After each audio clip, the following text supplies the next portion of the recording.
안녕하세요. 모터그래프 김상영입니다. 저는 지금 볼보 V60cc 크로스컨트리죠. 이 모델의 시승 행사에 나와 있습니다. 일단 먼저 스탠다드 모델을 지금까지 어느 정도 한 30분 정도 타봤습니다. 그래서 고속도로도 달려보고 와인딩 로드도 달리면서 이 CC가 갖고 있는 매력을 좀 어느 정도 맛보기로 봤는데요. 그 가운데서 저희 액션캠 하나가 떨어져서 사망하셨습니다.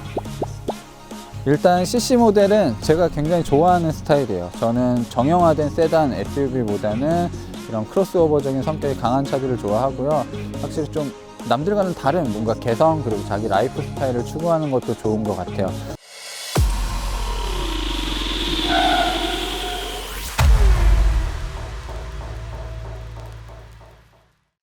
네, 지금 보고 계시는 이 프로트림 같은 경우는 볼보가 내세울 수 있는 모든 장점들이 다 들어갔다고 보시면 좋을 것 같아요.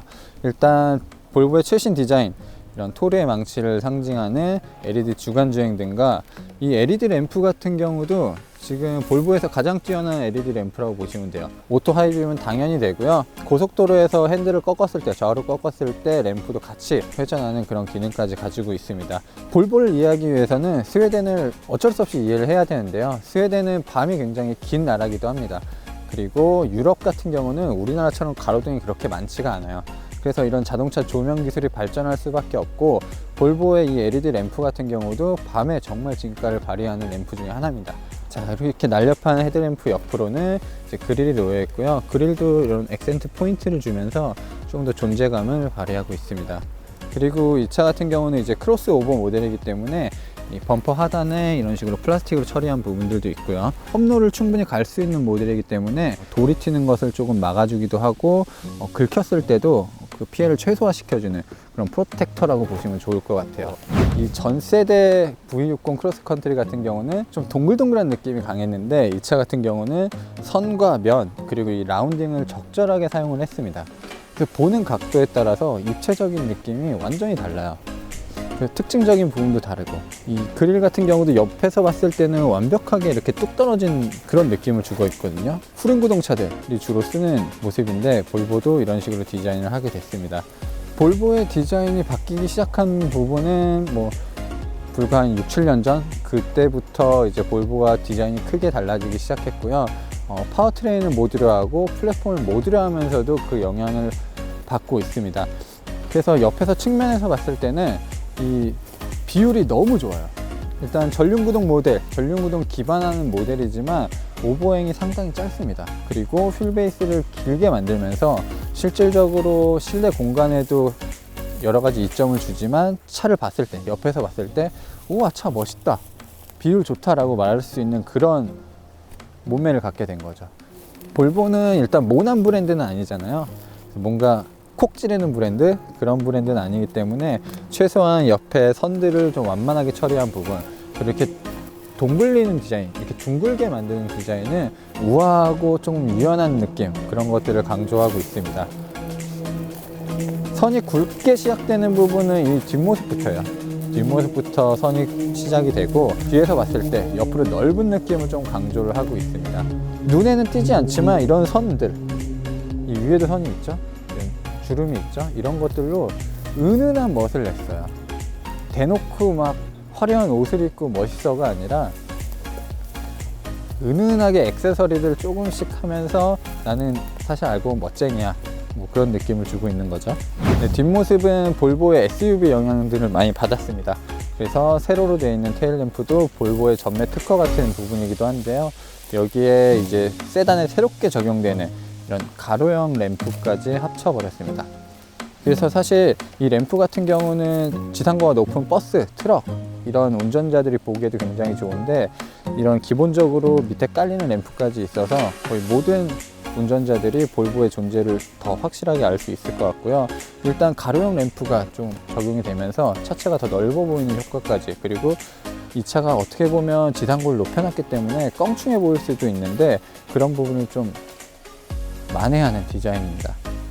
보통 요즘은 친환경 이런 것들을 강조해서 2.0L 엔진 같은 경우는 이런 식으로 머플러를 달아놓지 않는데, 실제 머플러를 달아놨고, 이렇게 플라스틱으로 덧댄 부분에 크로스컨트리라고 새겨놓은 부분도 있네요. 자, 굉장히 긴 공간이 나오고 있어요. 일단 휠 베이스가 넓을 때 이거를 실내 할애를 많이 하느냐, 트렁크 공간에 많이 할애하느냐 고민을 하게 되는데, 지금 이 차 같은 경우는 트렁크 공간에 조금 더 비중을 많이 둔 것 같고요. 보통은 이 서스펜션 마운트가 옆으로 침범을 하게 돼 있어요. 더 많이 이렇게 침범을 하게 돼 있는데, 지금 그런 부분이 없다 보니까 좀 더 네모 반듯한 공간이 나와서 이렇게 빈 공간들은 또 효율적으로 사용할 수 있고, 볼보는 예전부터 이런 비닐거리, 비닐고리 등을 굉장히 잘 썼던 브랜드 중에 하나죠. 그리고 앞좌석이 쉽게 폴딩이 되거든요. 이쪽 레버가 그냥 레버만 누르면 돼요.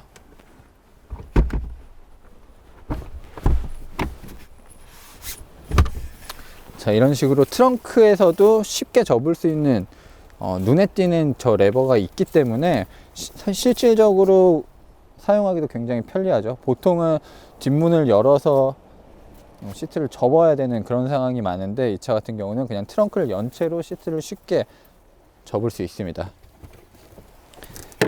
그리고 이렇게 밑에 공간에도 어느 정도 여지가 있죠. 여지가 있기 때문에 충분히 더 많은 짐을 실을 수도 있습니다. 확실히 차이가 많이 있습니다. 제가 지금까지 한 1시간 가까이 일반 트림을 탔었는데, 지금 프로 트림에 처음 앉으니까 느낌이 완전 달라요. 가죽 소재들이나 주변 부분 마감들, 센터 콘솔 마감들, 그리고 도어 트림, 대시보드, 이런 재질이 일반 모델과 상위 트림의 차이가 조금 있어요. 진짜 볼보를 느끼고 싶다 하시는 분들은 상위 트림을 한번 경험하시는 게 좋을 것 같고, 일반 모델도 사실 이런 소재가 조금 부족할 뿐이지 실질적으로는 셰시나 파워트레인은 완벽하게 동일합니다. 네, 일단 눈에 띄는 몇 가지 부분을 살펴보시면, 시트의 디자인, 시트 형상, 볼보는 굉장히 얇고도 쿠션감이 좋고 몸에 딱 맞는 시트를 만들어요. 분명히 이 시트 같은 경우는 사실 안전에도 밀접한 연관이 있습니다. 그러니까 굉장히 더 안전한 차를 만들 때 경추보호, 척추보호 이런 기능까지 갖춰 놓은 시트거든요. 그리고 볼보 같은 경우는 장거리를 많이 뜁니다. 스웨덴 같은 나라는 장거리를 많이 달리게 되는데, 그때 피로도를 낮춰주는 디자인의 시트가 적용이 되어 있고요. 그래서 다각도로 조절되는 거는 물론이고요. 마사지 기능까지 있네. 마사지 기능까지 있는 시트예요. 이 가죽 재질 같은 경우도 목이나 팔이한테 물린 흔적이 없는 소들만 찾아서 그 소를 가지고 만드는 거예요.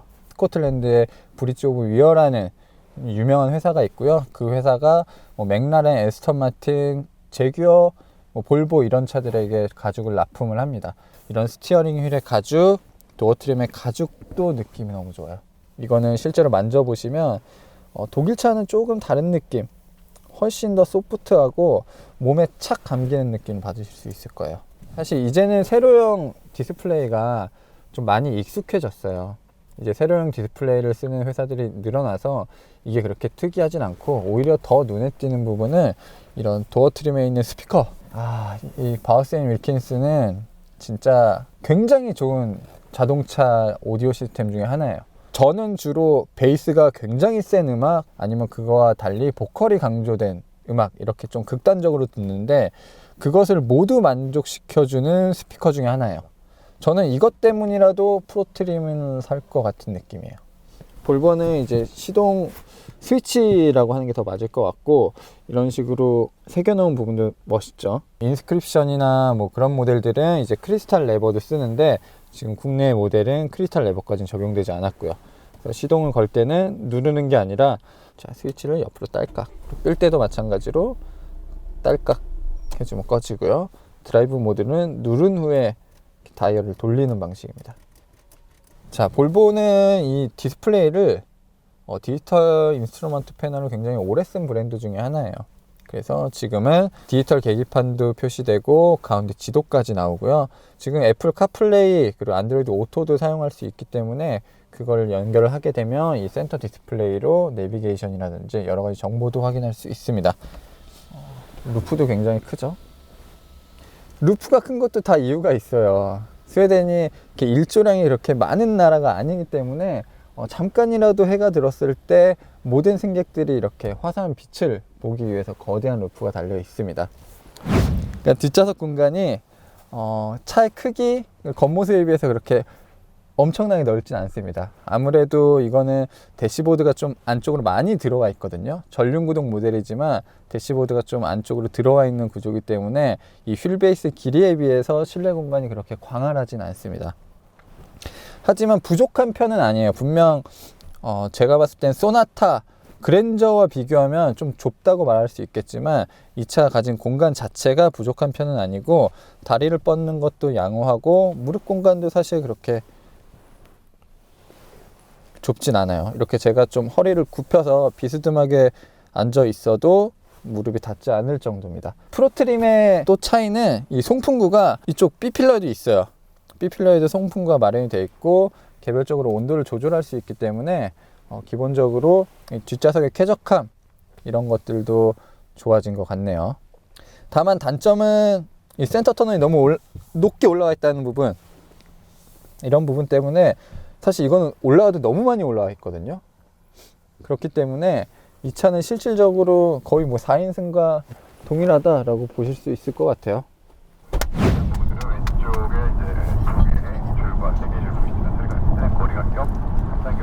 네, 먼저 시승하고 있는 모델은 이제 기본 모델, 스탠다드 모델이고요. 볼보가 자랑하는 첨단 운전자 보조 시스템을 경험하고 있습니다. 볼보가 처음 도입했을 때만 해도 이 스티어링 휠을 차선에 맞춰서 가줄 때 굉장히 좀 이렇게 떨림들이 많이 있었고, 정중앙에 맞춰주기보다는 한쪽 차선만 물고 가는 시스템이었는데 지금은 그런 부분이 좀 많이 개선이 되어 있고요. 자, 일단 이 운전자 보조 시스템은 브랜드마다 거의 추구하는 바는 비슷하고요. 그 레이더, 뭐 초음파, 카메라 이런 것들의 차이가 어느 정도 있습니다. 볼보의 그 특징이라고 하면 사실 메르세데스 벤츠나 BMW 이런 독일 프리미엄 브랜드들은 플래그십 모델 S클래스, 7시리즈 이런 데 먼저 적용을 했다면 볼보는 사실 그거와 상관없이 전 차종에 거의 동시에 넣기 시작했어요. 그런 부분이 확실히 볼보가 추구하는 방향성을 잘 보여주는 거기도 하고요. 자, V60 이 크로스컨트리는 일단 국내에는 2.0L 가솔린 터보 모델만 판매가 되고 있습니다. 지금 T5 모델로 통일을 시켜놨고요. T5 모델에는 이 4륜구동 시스템이 기본으로 들어갑니다. 스탠다드 트림은 셰시나 파워트레인은 그 프로 트림이랑 동일하고요. 앞에는 WC-본, 그리고 뒤에는 리프 스프링, 멀티링크 서스펜션이 적용이 되어 있습니다. 보통 리프 스프링들이 너무 하드하게 세팅을 해놓으면 통통 튀는 느낌들이 있어서 이런 고속도로를 달릴 때도 요철을 지날 때, 그리고 이렇게 불규칙한 노면을 위를 달릴 때는 그 잔진동들이 좀 많이 올라오는 편인데, 볼보의 리프 스프링은 그런 부분이 굉장히 잘 잡혀 있습니다. 그래서 고속 안정성이 굉장히 좋아요. 대형차 타는 수준, 일반적인 세단이나 외건보다도 지상고를 많이 높여놓은 차인데도 흔들림이나 불안함이 거의 없습니다. 저희가 빠르게 달리고 있고 바람도 굉장히 거센데 차는 너무 평온하잖아요. 이렇게 그만큼 고속 안정성도 좋고 하체 소음도 상당히 적고요. 지금 바람이 많이 불어서 바람 소리가 어느 정도 들릴 뿐이지 그런 정숙성 이런 것도 좋습니다. 기본적으로 이 가솔린 엔진도 상당히 조용한 편이고요. 자, 이 T5 엔진은 볼보가 뭐 여러 차종의 주력으로 사용하는 엔진이고요. 드라이브 파워트레인으로 이제 4기통 엔진, 여기에다가 터보 차저를 끼든가 아니면 뭐 슈퍼 차저도 같이 올리고 아니면 플러그인 하이브리드 시스템까지 같이 올리는 모듈형 엔진입니다. 250마력 정도의 힘을 가지고 있고요. 최대 토크는 이제 40kgm 정도에 거의 가까워요. 디젤 엔진으로 치면 2.0L 디젤 엔진 중에서도 조금 고성능을 지향하는, 성능을 좀 우선시하는 정도의 그런 디젤 엔진과 맞먹는 수준이고요. 노멀한 2.0L 가솔린 터보 엔진보다는 성능이 준수한 편입니다. 이 크로스컨트리라는 장르답게 좀 편안하게 장거리를 갈 때도 유용하고 또 뭐 오르막 지형에서도 좀 힘을 잘 발휘할 수 있는 엔진이에요. 다만 아쉬운 점은 변속기에 대해서는 조금 더 부족함이 있지 않나 그런 생각 드네요. V60, 뭐 S60, CC 뭐 이런 것들을 타도 느낌이 다 비슷하다는 그 차이가 조금 단점이라고 할 수 있겠죠. 물론 잘 달리고 역동적인 성능도 보여주고 있는 모델이지만 이 차를 사서 와인딩을 막 미친듯이 달릴 차는 아니잖아요. 그래서 어떻게 보면 거슬리지 않게끔 변속기가 있는지 없는지 작동하는 이런 세팅이 조금 더 맞을 것도 같긴 합니다. 자, 드라이브 모드는 에코, 컴포트, 인디비주얼, 다이나믹이 있고, 지금까지는 다이나믹 모드로 좀 달렸고 이제는 컴포트 모드, 가장 기본 모드로 달려볼게요. 이미 고속으로 달리고 있는 상황이라 스티어링의 휠의 변화가 그렇게 크진 않은데 확실히 롤 센터가 조금 더 여유로워졌어요. 변속기 자체도 엔진 회전수가 좀 많이 낮아졌네요. 근데 저 옆자리에도 탔었고 지금 운전한 지도 한 20분 30분 정도 됐는데 일단 SUV라는 느낌은 하나도 안 들어요.